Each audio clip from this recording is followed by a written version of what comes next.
지난주 1절부터 10절까지 저희들이 봤는데 오늘은 11절부터 18절까지 본문을 중심으로 봅니다. 그러나 오늘 전체 메시지는 9장 전체를 통으로 보면서 묵상하겠습니다. 11절부터 18절까지 오늘 본문은 두 단위로 나눠집니다. 11절, 12절이 한 단위가 되고 13절에서 18절이 한 단위가 돼요. 그런데 9장 전체를 보셔야 됩니다. 9장 전체를 보셔야 되는데 지난주 네 단락으로 나눴던 지난주 10절까지 내용을 전체적으로 18절까지 크게 보셔야 됩니다. 거기에 대한 어떤 결론적인 이야기를 조금 오늘 마지막 13절, 18절 단위에서 이야기를 합니다. 자, 지난주 10절까지 내용이 어떤 내용인지 기억이 되세요?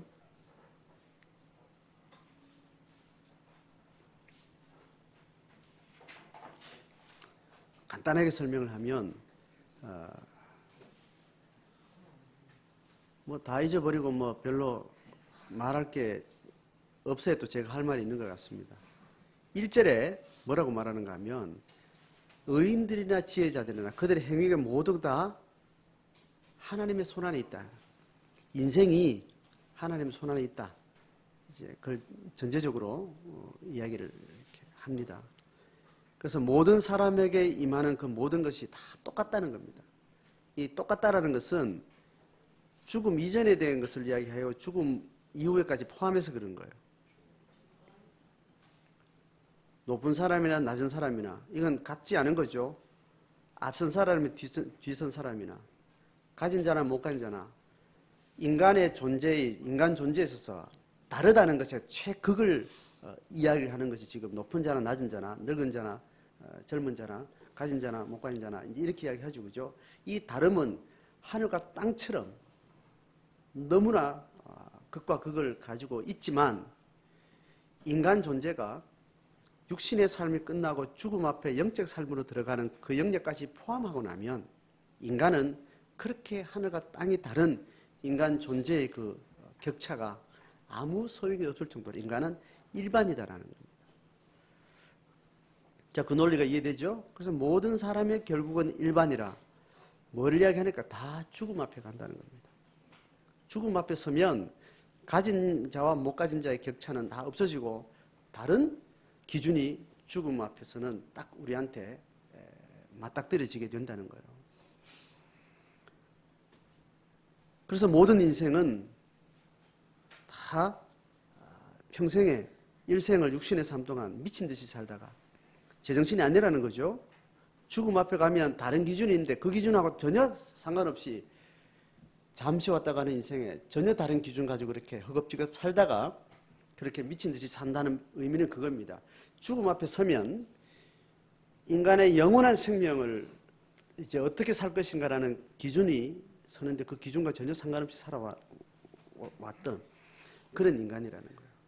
그래서 모두가 일반인데 모두 일반인데 똑같은 죽음이고 똑같은 기준 앞에 설 텐데 그것을 향해서 소망을 가진 때가 언젠가 하면 죽기 전이라는 거예요. 죽음 이후에 맞이하는 그 기준점에 합격할 건가 불합격할 건가 그 기준에 미치냐 못 미치느냐 그것은 언제 결정되는가 하면 죽기 전에 결정되는 거예요. 그래서 그것을 향해서 소망이 있다는 것은 살아있기 때문에 소망이 있다는 거예요. 이제 기억이 나죠? 그래서 신앙 안에 있는 사람은 죽음을 지향해서 사는 사람이라는 거예요. 죽음을 배제한 상태에서 이 땅에 가지고 있는 극과 극의 어떤 논리라도 허망하다는 것을 우리가 전제적 고백을 가지고 사는 자들이 신앙을 가진 자들이라는 거예요. 그래서 제가 눈에 핏기를 품고 제가 강조해서 말한 것은 이 땅에서 가지고 못 가지고 높고 낮고 하는 어떤 증거를 가지고 하나님의 살아계신 것과 신앙을 증명하는 것은 가장 위험하고 가장 초보적인 단계다. 그걸 넘어서지 못하면 하나님의 부르심에 합당한 삶이라는 것은 처음부터 요원하다는 거예요. 자, 그걸 강조했습니다. 그래서 죽은 자를 향해서, 죽음 이유를 향해서 살아가는 사람이 이 땅에서 어떠한 두려움, 어떠한 불행, 어떠한 저주의 그늘 아래 있어도 그것에 사로잡힐 필요가 없고 그렇게 해서는 안 된다는 겁니다. 그래서 이 땅에 사는 동안 하나님 주신 분복을 가지고 기뻐하며 살고 즐거워하면서 살고 감사하면서 살아야 된다는 겁니다.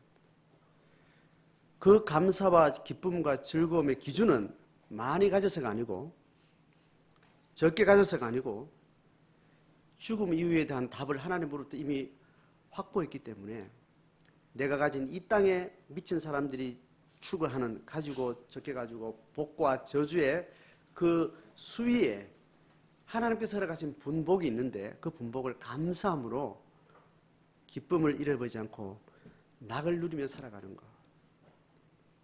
세상에서 주어진 그 조건의 낙이 아닌 죽음 이후에 하나님 약속하신 그 약속에 붙들림 받아서 이 땅에 주신 어떤 분복의 위치에서든지 낙을 잃지 않는 것.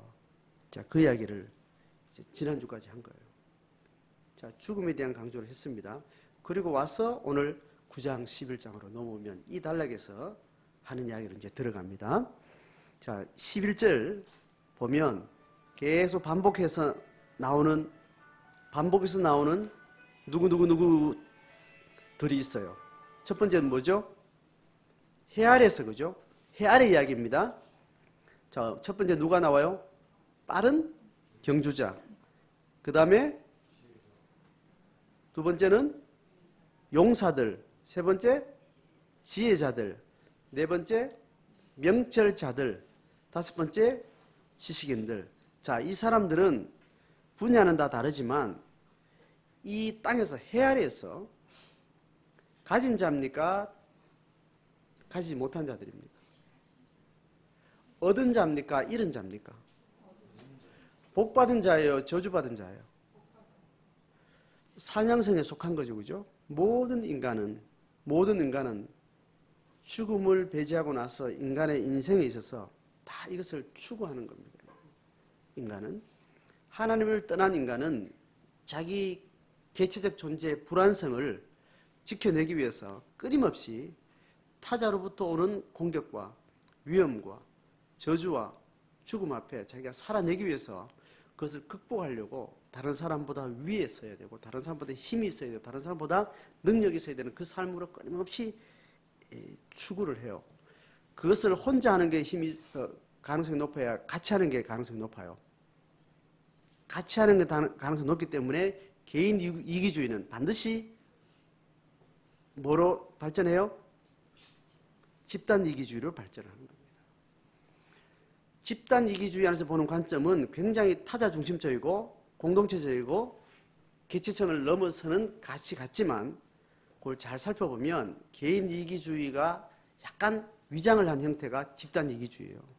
집단 이기주의는 개인 이기주의와 동일한 것이고 더 강력한 악한 힘을 가지게 되고 또 포장되어 있기 때문에 쏟기 쉬운 겁니다. 자, 그런 자들이 어떤 자기 보호와 개인성과 그 개인성은 결국 타자를 눌러야 되기 때문에 타자를 배제하기 때문에 그게 죄성이 되는 겁니다. 그것에 의해서 쟁취한 사람들의 각 분야가 빠른 경주자, 용사, 지혜자, 명철자, 지식인들 이렇게 나오는 겁니다. 그것을 추구해서 어떤 위치까지 갔는데 그 갖는 것이 그 영광이, 그 승리가, 그 성공이 자기의 열매로 온다 안 온다. 이 글에 의하면 어떤 거예요? 빠른 경주자들이라고 해서 뭐라고요? 선착하는 것이 아니라는 거예요.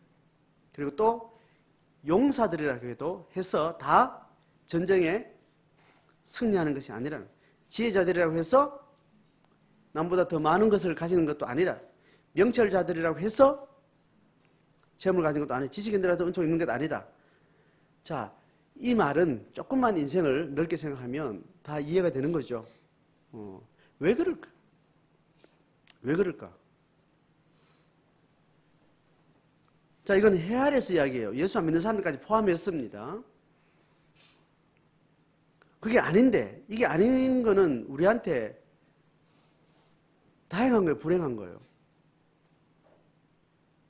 아니, 용사들, 지혜자들 이렇게 적어도 성취도를 획득한 사람들한테는 이게 다행이에요, 불행한 거예요? 예? 좋은 일이에요, 나쁜 일이에요? 답을 몰라서 그런 거예요, 관심이 없어 그런 거예요? 지금 저하고 이야기를 안 하시려고. 응? 이 성취자들한테는 황당한 일이고 망한 일이에요. 질문을 한 가지 해보니까 한번 들어. 네. 뭐 시간이 지나면 죽음을 지향하면서 사는데 그럼 현대의학에서 저 같은 경우는 65살이 내고 써야 돼요. 그래서 다시 정리를 하는 상태입니다. 그런데 오늘 인생 100세를 하는데 그 이상 끝나는 말을 보장을 못하는 예. 그런 경우는 어떻게 생각합니까? 의학적으로 내 수명이 어느 정도 예측 가능한 수익을 딱 했을 때 일반적 수준에서 평균 수준일 수도 있고 평균 이하일 수도 있고 평균 이상일 수도 있는데 그걸 봐서 이제 힘들어질 수 있죠, 그죠? 형제님이 죽음을 지향해서 가진 삶의 가치를 가지고 있으면 그것이 뭐 남들보다 한 10년 빨리 가는 거네. 뭐 20년 더 늦게까지 사네. 뭐 이런 기준이 죽음에 대한 확답을 내가 가지고 있다면 그걸 비교해보면 되겠죠. 보통 그걸 비교를 안 하는 거예요. 죽음에 대한 답이 없는 사람들은 당연히 비교 안 되면 이 자체를 보고 다른 사람들하고 비교하겠죠. 그죠? 그래서 평균치를 어느 정도 정해놓고 더 살고 덜 살에 따라서 내한테 기쁨과 즐거움이 어떤 그런 여러 가지 정서가 생기겠죠. 그런 사람이 있는가 하면 이 육신의 수명을 좀 더 넓게 확대해서 영적 삶까지 포함해서 이렇게 보면 거기에 대한 답이 있다면 거기에 대한 분명한 기준에 내가 약속을 받은 바가 된다면 그 기준과 비교해 보겠죠. 남들 더 살고 덜 사는 것. 거기에 따라서 내한테 오는 답이 있을 것 같아요. 그죠? 자, 다시 돌아오면 인언에서 왜 그런가를 이야기하는 거예요. 자, 봅시다. 인언 뭐 같이 읽습니다. 시작. 시기와 기회는 그 모두에게 임한다는 거예요. 그들이 누구예요?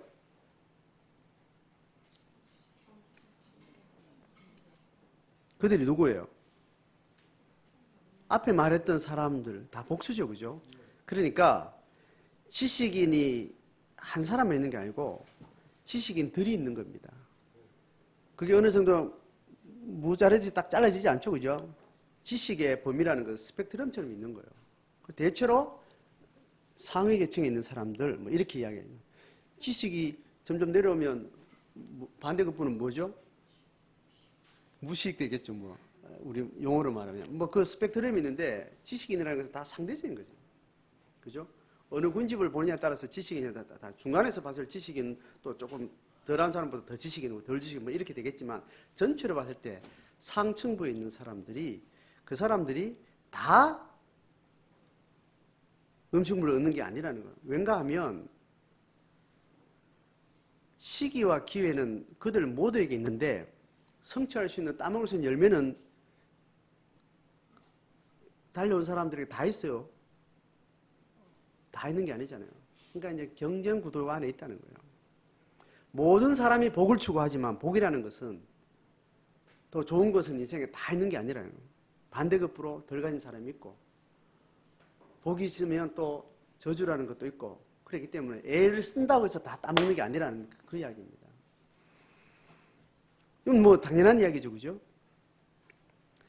또 시기와 기회는 그들 모두에게 임한다라는 또 다른 해석은 뭐냐면 내가 이 사람보다 더 지식이 더 많은데도 불구하고 시기라는 게 있어서 그게 자기한테 똑똑 떨어지는 것이 뒤집어질 가능성도 많다는 거예요. 그건 우리가 흔히 경험하죠? 그걸 바둑 용어로 뭐라 그래요? 바둑 용어로 뭐냐고요. 능력 많은 사람이 반드시 능력 많은 그 열매를 따먹는 게 아니라는 거예요. 그게 거꾸로 될 수 있다는 거예요. 아다리라고요, 아다리.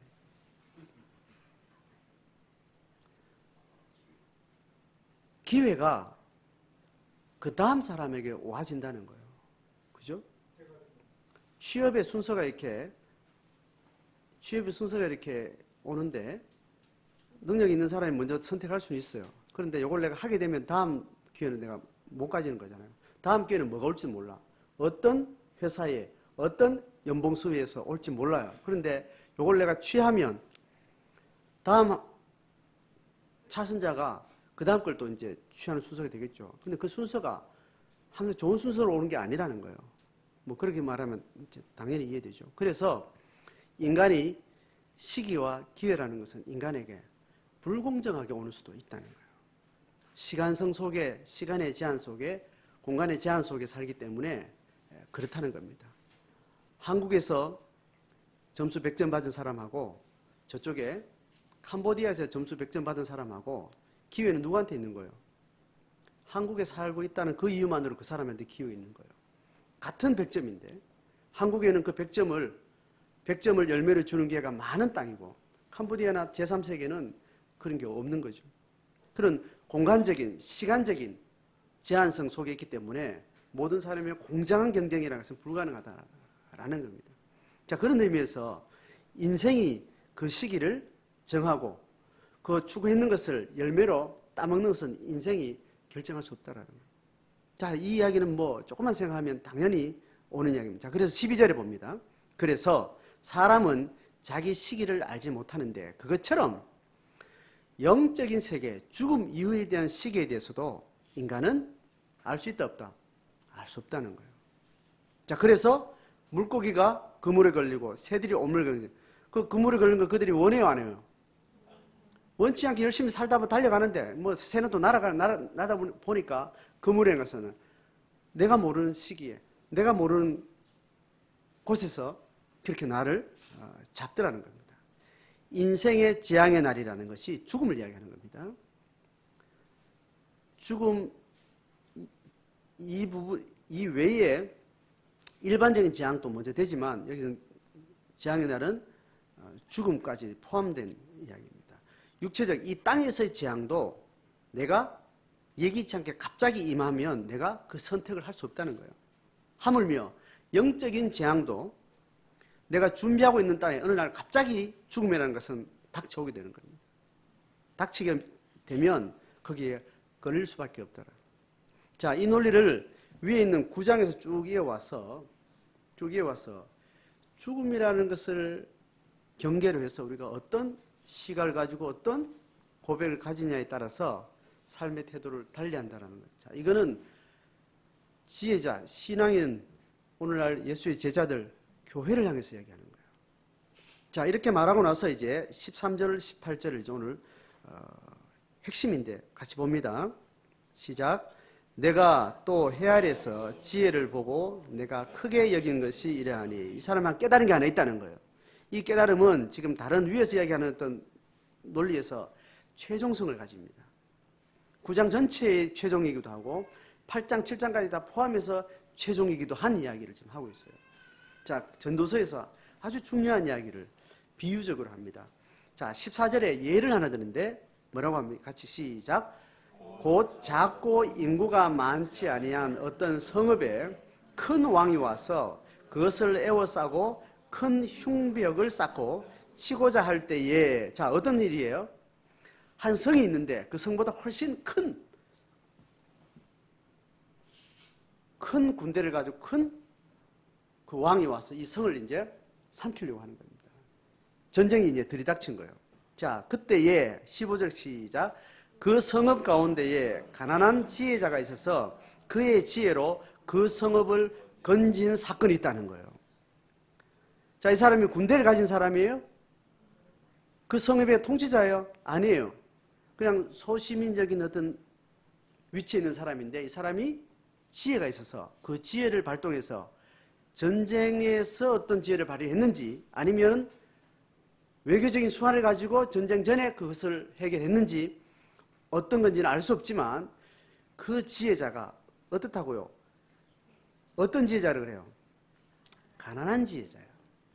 사회적 위치도 어떤 명성도 어떤 물리적인 어떤 힘을 갖지 않은 그냥 한 인간의 자기 몸만 가진 수준의 가난한 지혜자를 했어요. 그 지혜를 발동해서 그 엄청난 대군사를 가지고 온 큰 왕의 전쟁을 구했으니 대단한 일이죠.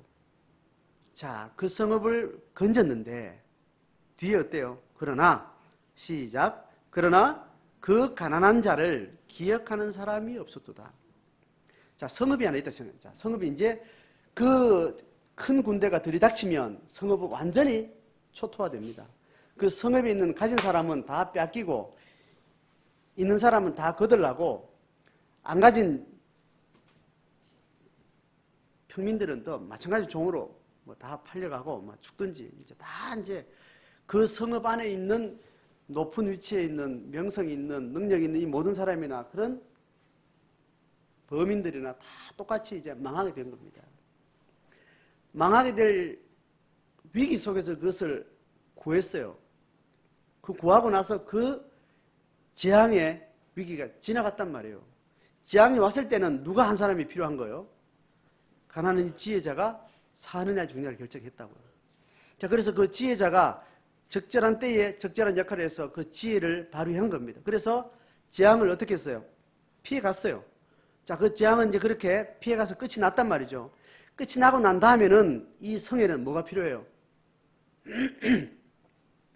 재앙이 지나갔다고요. 재앙이 왔을 때 누가 필요했다고요? 그 가난한 지혜자 필요했어요. 그 재앙이 지나갔어요. 그 다음에는 뭐가 필요해요? 에? 그 지혜자가 필요해요, 안 필요해요? 필요해, 안 해요?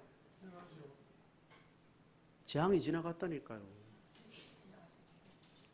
재앙이 들이닥친 게 지나가 버렸다고. 재앙이 들이닥치는 그 코앞에서는 지혜자가 절실했다고.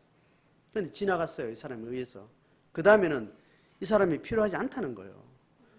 재앙이 지나가고 나면 이 성읍은 일상으로 돌아가요. 일상으로 돌아가면 그 성읍은 누가 지배해요? 지배했던 사람들이 지배하죠.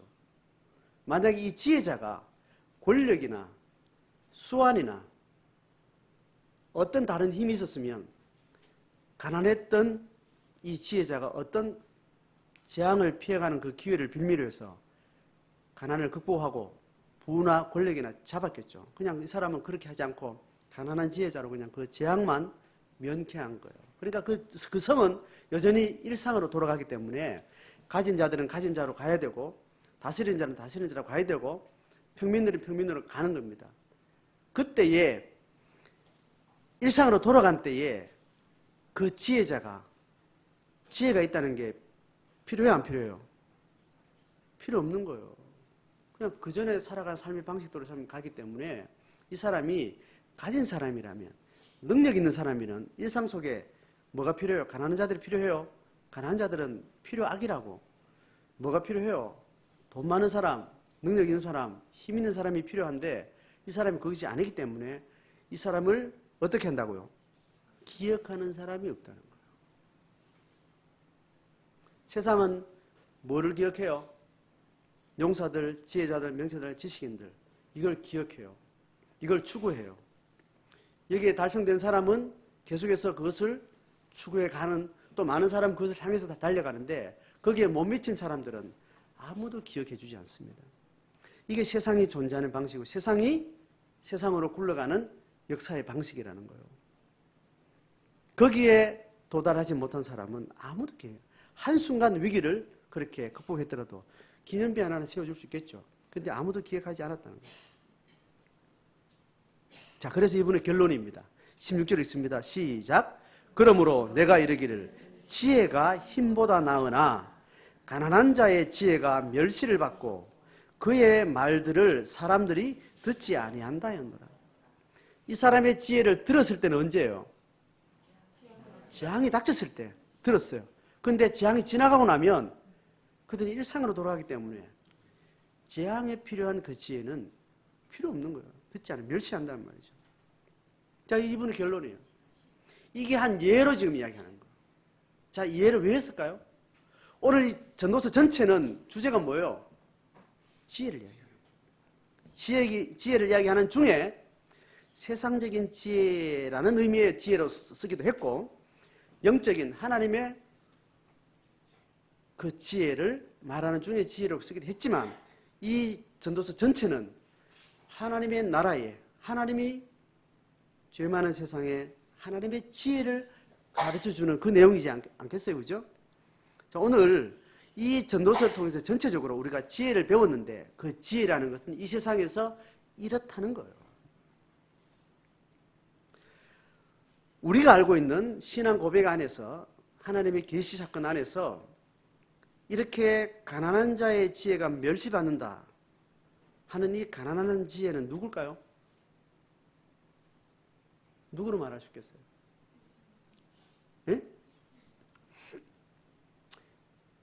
예수님이 금방 안 떠오릅니까? 성경에 대한 질문 중에 어지간하면 하나님 아니면 예수님이나 아니면 성령님이잖아요. 성경 전체의 계시의 작은 좁은 영역 안에 이 전도서의 계시가 성경 전체적으로 확장했을 때, 이 전도서가 해석되어질 때 이 가난한 지혜자는 바로 예수와 성령이에요. 예수가 지혜를 가졌다는 것은 어떤 지혜예요? 사망에 이른 전 우주를 생명으로 건진 지혜가 이 예수님 안에 있는 거예요. 아멘 되죠? 성령은 그것을 구체적으로 역사 속에 계속해서 완성해 나가시는 분이죠. 그 지혜가 뭐보다 낫다고요? 세상의 부나 권세나 세상의 안락보다 나은 것은 우리의 죽음 이후에 답을 주시는 분이기 때문에 이 재앙당한 작은 성읍의 가난한 자의 지혜입니다. 이 예수님이 이 지혜를 가지고 왜 가난한 자로 왔을까?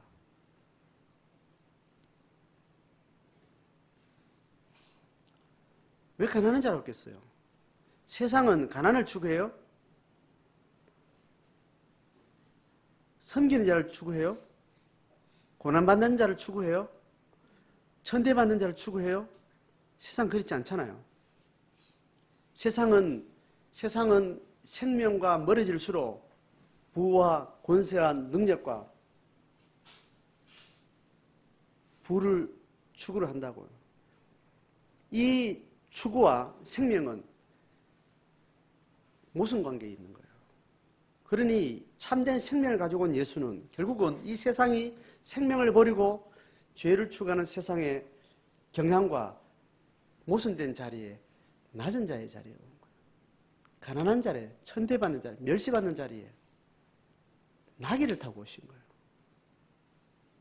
이게 하나님의 능력으로 오신 예수의 방법론입니다. 그 방법론을 바꿀 수 없는 것은, 그 방법론을 바꾸면 생명으로 이 세상에 올 수가 없기 때문에 그런 거예요. 그런데 우리는 어떤 사람이에요? 그 생명을 우리 것으로 받은 자입니다. 세상의 어떤 힘보다 예수 생명의 지혜가 더 낫다고 우리는 고백하고 경험한 사람들이에요. 그래서 우리는 더 이상 생명 안에 머물지 세상에 추구하는 힘이나 권세나 능력이나 지혜나 명철이나 부를 향해서 가지 않는 자들이에요. 그런데 세상은 그렇다는 겁니다. 세상에서는 가난한 자의 지혜가 멸시를 받는다는 거예요. 지혜가 천하를 구했고 우리 영혼 생명을 구했지만 세상 사람들은 뭐를 보고자 하는 거예요? 영 생명을 추구하지 않고 권세와 능력과 지혜를 추구하기 때문에 볼 것이 없는 거죠. 그러니까 멸시천대 받는 겁니다.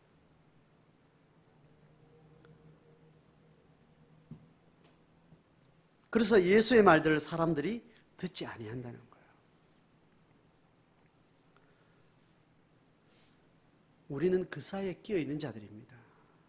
그래서 우리가 경험한 예수 생명과 이 예수 생명을 바라보는 아직 그걸 경험하지 않는 자의 시각에서 세상 사람들이 예수와 교회와 제자를 보는 시각이 그렇다는 것을 우리가 성경이 가르친 대로 인정을 할 수 있습니다. 자, 인정돼요? 이거는 팩트예요. 바뀌지 않는다고요. 원리적으로, 논리적으로 당연한 거죠. 자, 그렇게 한데 17절에 이제 이 지혜자는, 전도자는, 그러나 이 하나님의 생명을 얻은 자는, 생명의 자는 어떠냐는 것을 17절 상반절에 전체를 이야기합니다. 시작. 조용히 들리는 지혜자들의 말들이 우매한 자들을 다스리는 자의 호령보다 낫다는 거예요. 누구 고백이에요? 세상 사람들의 고백이 우리의 고백이에요. 우리의 고백이에요? 그러면 이 설교를 듣고 있는 여러분 개인의 고백이냐고. 조용히 들리는 지혜자들의 말들, 조용히 들리는 예수의 구원의 말들, 성령의 코이노니아의 말들, 성령의 빛비춤의 말들, 그 말들이 우매한 자들, 우매한 자들 누구예요? 세상 사람들, 힘을 쫓아가는 사람들, 권세를 쫓아가는 사람들, 쾌락과 향락을 쫓아가는 사람들, 그 사람들을 다스리는 자의 호령, 돈의 권세, 권력, 화려함, 즐거움, 능력, 그것보다 어떻다고요? 낫다고요. 여러분 개인 고백이에요? 이 고백이 명확하게 내 인식 속에 긍정되고 그걸 실제로 삶의 걸음을 통해서 사는 자들을 성경은 제자라 그래요. 이 낫다는 것을 관념적으로는 알고 삶으로는 전혀 살지 않고 세상이 이야기하는 부나 권세나 안락이나 세상의 힘, 우매한 자들을 다스리는 그 호령 앞에 복무하고 수종드는 그 사람들을 그냥 종교인이라 그러는 겁니다. 종교인이나 제자들이나 다 죽으면 하나님이 주시는 그 답이 있어요, 없어요? 예? 답이 있냐고요? 자, 종교인하고 지금 제자들 제가 구분해 설명했죠? 답이 있어요, 없어요? 답은 다 있어요. 그게 적어도 우리 교회가 속해 있는 우리 교단의 신학입니다. 성경에는 그렇지 않은 언어들도 좀 있어요. 그것을 무게중심을 가지고 강조하는 신학에서는 천없는 구원의 영적 경험이 있어도 그 삶으로 정직하게 살지 않는 사람 하나님이 거짓되다고 내칠 것이라고 성경이 말한 비유들을 들어서 종교인들은 종교 경험을 했다 하더라도 심리적으로 하나님 은혜 경험을 했고 이해를 했다 하더라도 삶으로 정직하게 살지 않으면 구원은 없을 것이라고 확증하는 자들이 있습니다. 그런데 우리 교단은 그렇다 하더라도 하나님은 구원은 주실 것이다. 천국의 문에는 들려주실 것인데 그래 조금 차별은 있어야 되지 않냐 해서 우리 언어의 표현 부끄러운 구원이라는 말로 쓴 귀절은 있어요. 자, 그거는 신학적인 논의고 나는 어떠냐는 거예요. 성경이 말하는 것은 제자를 요구하는 거예요. 제자의 길을 걸어가는 제자들의 공동체인 교회를 이야기하는 거예요. 조용히 들리는 지혜자의 성경의 말이 우매한 자들이 다스리는 호령 같은 논리나 이 세상에 돌아가는 팩트보다 훨씬 더 실제다. 그걸 우리는 믿고 그건 그렇게 산다라고 이야기하는 자들이 제자들이요 교회라는 거예요.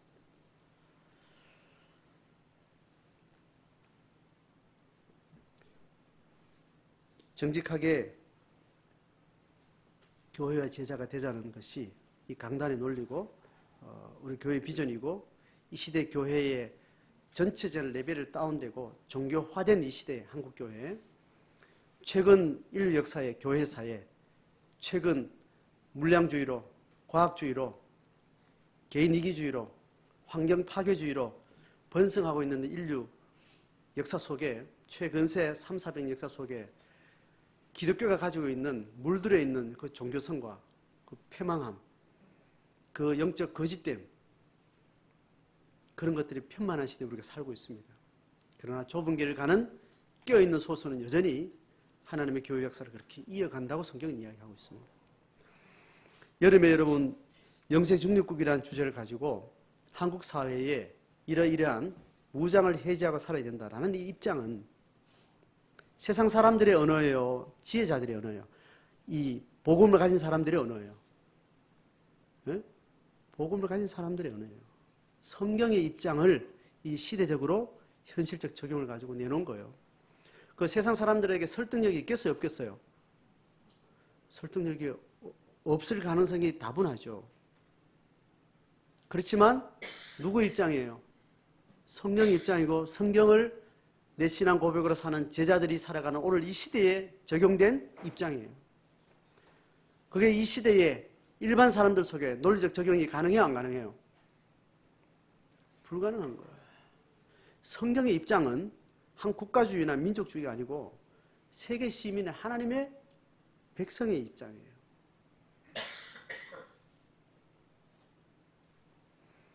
자, 그래서 우리 입장은 한국도 아니고 중국도 아니고 일본도 아니고 그 전체를 하나님의 마음으로 한 시민으로 한 형제라고 보고 있는 하나님의 백성들의 입장이니까 이것은 논리적으로 당연한 거예요. 그게 중국이나 일본이나 한국이 그 영세 중립국이라는 이 가치를 받아들이는 것은 가능하고 안 가능한 거는 그건 아무 의미가 없는 거예요. 우리 입장은 하나님의 전 세계 백성의 아들됨의 형제됨의 입장을 가지고 성경 가르치고 있는 것을 우리 속에 적용한 것을 우리가 세상에다가 선포하는 거예요. 그게 가능성은 하나님의 역사 속에서 만들어갈 뿐입니다. 매번 이야기를 하죠. 지금 이 시대에 얼토당토 않는 예언적인 말들이 가당키나 하냐라고 그렇게 말하는데 하나님 없이 사는 인간들도 아무도 생각지도 않을 때 노예는 해방되어야 된다라고 하면 단두대에 목 잘려 나가는 그런 일들을 했어요. 여자도 인간이라는 말을 함으로 인해서 자기는 목숨을 내놔야 되는 그 시대에 예수 안 믿는 사람들도 조금만 더 생각해도 이런 지향은 너무 불합리하다 해서 그 목소리를 내기 시작한 거예요. 하물며 죽음에 대한 답을 가지고 있는 우리가 누가 봐도 말도 안 되는 이 공의의 부재를 보고 우리 입장은 말해야 되지 않냐고요. 그 말은 세상 사람들이 듣는 것은 하나님이 그 시대의 때, 그 역사에 따라서 결정할 텐데 하나님이 듣겠다는 거예요. 네가 네 사는 동안 노예 해방이 말도 안 되는 시대에 살았든지 노예 해방이 이제 점점 현실화되는 시대에 살았든지 노예 해방이 지나간 시대에 살았든지 노예는 하나님의 거룩한 인격이다라는 말을 네가 했느냐? 하나님이 죽음 앞에 우리에게 질문하겠다고 성경에 우리 말하기 때문에 우리는 그 말을 하기 시작한 거예요. 그 네 가지 노예를 그냥 풀어주기 시작한 거예요. 미친 짓 한다고 말을 들을지언정. 그러니 하나님의 나라의 백성으로서 이 말은 우리가 하나님 앞에 이 말을 시작해야 된다. 우리가 성경을 믿는 이 논리가 이걸 말하지 않으면 논리가 아닌 거예요. 거짓말인 거예요. 평화를 위해서 전쟁을 억제하기 위해서 우리는 무장을 강화해야 된다. 이 말은 거짓인 거예요. 하나님 보시기에 우리에게.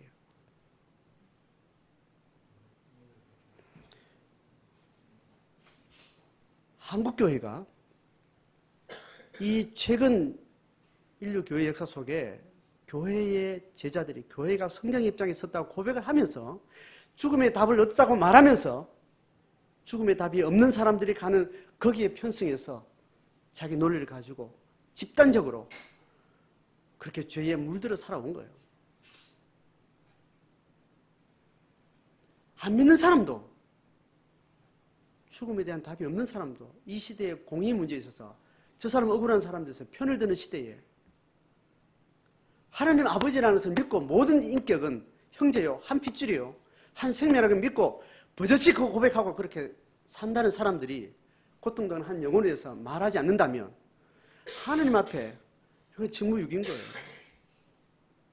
당연히 조금이라도 생각이 있는 사람이라면 조금이라도 종교를 연구하는 일반인이 할지라도 너희들이 믿는 게 그거라면서 너 왜 그런 짓을 하는데 안 믿는 사람도 너희들 참 비논리적이다. 너희들 참 가식적이다.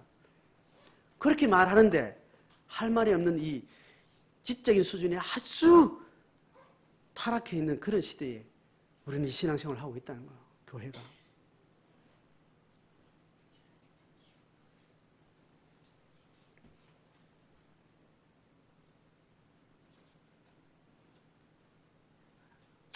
다른 교회에서 하지 않는 일을 우리가 하고 다른 교회가 말하지 않는 각 목사가 계속 하는 이유가 도대체 뭔지 뭐 관심이 없는 분들은 관심 없이 가도 좋은데 저는 이 호랑이의 등을 타고 나서는 떨어진 벗어날 수가 없어요. 50평생 제가 신앙을 계속 배워오고 성경을 배워오고 삶을 통찰하게 가는 가운데 제 가슴에 터질 것 같은 이 깨달음은 주체를 할 수 없습니다. 저는.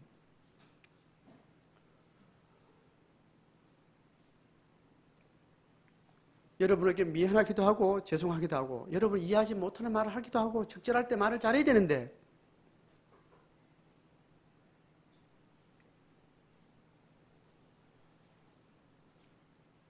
강 목사님은 왜 그러냐 도대체. 너 뭘 하냐니 목회하면서 이런 질문을 수도 없이 받고 아내한테도 계속 제가 이렇게 질문을 받고 저도 제가 뭘 하고 있는지 생각을 하면서 성령이 버젓이 하고 있는 것을 제가 이 10년여간에 깨닫고 나서는 너무 제가 견딜 수가 없습니다. 어떻게 할까요? 제가 목회를 계속 할까요? 아니면 제가 평신도로 지금 떨어져야 될까요? 성경이 너무나 분명하게 말하고 있는데 이 진리 앞에 저는 어떻게 전해야 될지 아니면 조용히 살아야 될지 참 답답합니다. 제가.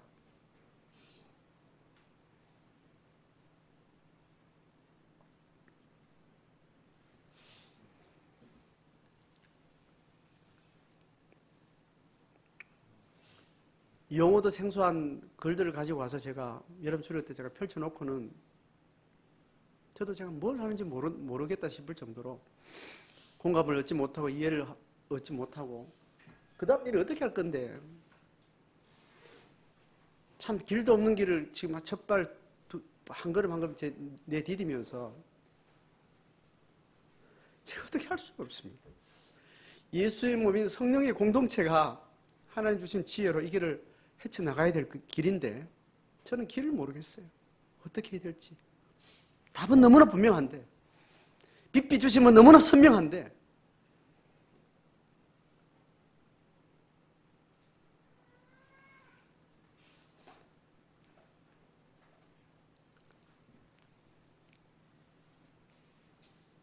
저희 고민이었습니다.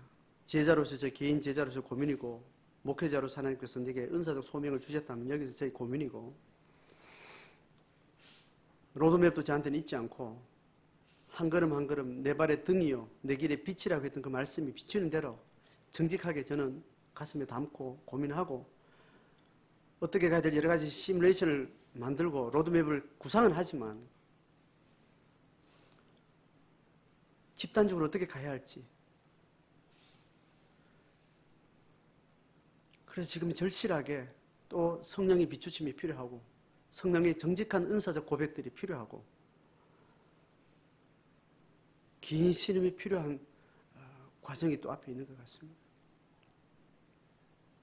목회 전에는요. 지금도 선미하고 10년 뒤에도 선미하고 목회 끝날 때까지 20년 이후에 목회라는 게 로드맵이라는 것이 방법론이 저한테 선명했어요. 그런데 섬기는 교회 오고 나서 지금 이 앞에 있는 진리에 대해서는 더 선명해지는데 바로 앞에는 상상하고 예측은 할 수 있지만 정말 깝깝하고 답이 없는 그런 일들이 계속 저한테는 강화되는 것 같아요. 그래서 성경은 그렇다고 이야기하지 않나요? 역사성 속에 시간성 속에 진리를 걸어가는 사람은 진리가 바로 앞에 있는 그것만 비추고 앞에 있는 것은 환상으로 준다고 그랬어요. 현실로 주지 않고 꿈으로 준다고 했어요. 그 꿈을 보고 지금 현실에 비추는 말에서 과감하게 순종하면서 걸어가는 그것이라고 이야기를 한 거예요. 그렇게 맞는 거예요. 목회지는 어떤 방법론의 로드맵이 아니고 교회의 비전은 꿈이고 환상이고 허무맹랑한 것 같고 가상은 해보기는 현실성은 없는 그렇지만 그것을 촉발하고 있는 현재의 말은 너무나 선명하고 너무나 강력하고 너무나 가슴 뛰게 하는 현실로 우리에게 다가온다는 거예요.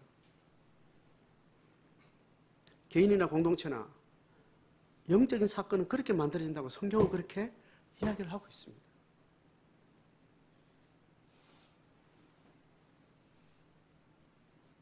9월달 시작하기 전에 한 달 동안 가위 눌리는 고통 속에서 고민들을 많이 했던 것 같아요. 저만의 목회자만의 고민인 것 같고 저만의 고민 같은데 그 8월달 지나고 오니까 또 고민했던 내용대로 또 저한테는 또 앞에 해야 될 일들이 서너 달 동안 해야 될 일들도 앞에 쭉 어느 정도 정리가 되니까 마음이 너무너무 자유로워지는 것 같아요. 전반기를 달려오고 나서 방학 동안 또 어떻게 해야 되지? 하나님 어떻게 할까요? 해놓은 말은 있고 시작하는 일은 있고 벌려놓는 일은 있는데 인간적으로 할 일은 아닌 것 같고 답은 없고 돈도 없고 인력도 없고 조직도 없고 지적 능력도 딸리는데 너무나 분명해서 말은 하고 있는데 어떻게 할지 모르겠습니다. 그 고뇌가 저를 참 이렇게 짓누르고 고민을 하게 하는 그 고민만큼 또 저한테는 또 성장이 있겠죠. 첫 주를 맞이하면서 저는 이제 다음 학기가 어느 정도 정리가 되니까 어떻게 해야 될까 정리가 되니까 마음은 너무 홀가분하고 하나님 앞에 또 허락하실 만큼 또 내딛고 가겠습니다. 그런 마음으로 또 정리가 되는 것 같아요.